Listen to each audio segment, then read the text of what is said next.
Indeed, India correspondent Jessica Taneja joins us to give us more inputs on this. Hi Jessica, so far Hezbollah chief Naim Qassem has affirmed commitment to the deal. Will the ceasefire hold? That's the big question.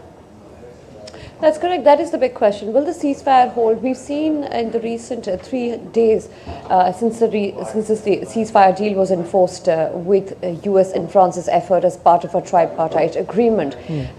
But so far there have been some firing from the end of the Israeli side that we've seen towards Lebanon. Sporadic incidents also reported. Nothing confirmed so far as yet, but not in terms of the violations that was agreed in the 13-point that were established for this particular ceasefire deal between Israel and Lebanon.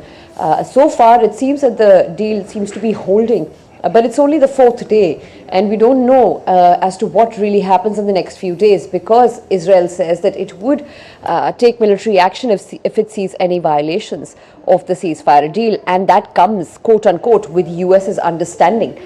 So it's difficult to say as to how Israel would act in terms of ensuring its own security and safety, and moreover bringing back those 60,000 Israeli individuals who were displaced from the border with Lebanon, and the same would be for Lebanon to relocate all those individuals who had been living around the blue line. The buffer zone would now then go towards the north of the Litani River. So there have been complex negotiations in place which have brought this to fruition, but what happens next is certainly difficult, but not an all-out war. That is something we don't pick up from the region yet. Okay, and Jessica, it's been 4 days since this ceasefire took effect. What can we expect on the talks for a potential ceasefire in Gaza? You know, there are still bombings happening in Gaza.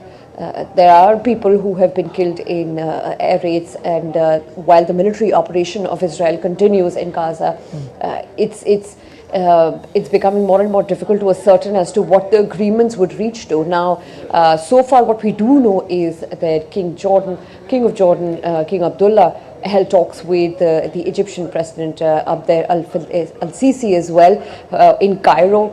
And now the mediators for the deal for ceasefire between Israel and Gaza would of course include the likes of Turkey, would include Qatar, also Egypt, and also United States in the mix. Joe Biden's appointee, Amos Hochstein, was on a West Asia tour for the last 10 days to hatch out a deal, first with Lebanon and then, of course, now potentially moving towards Gaza, where situation seems to be much more severe. We're getting reports of people being killed in various camps as well.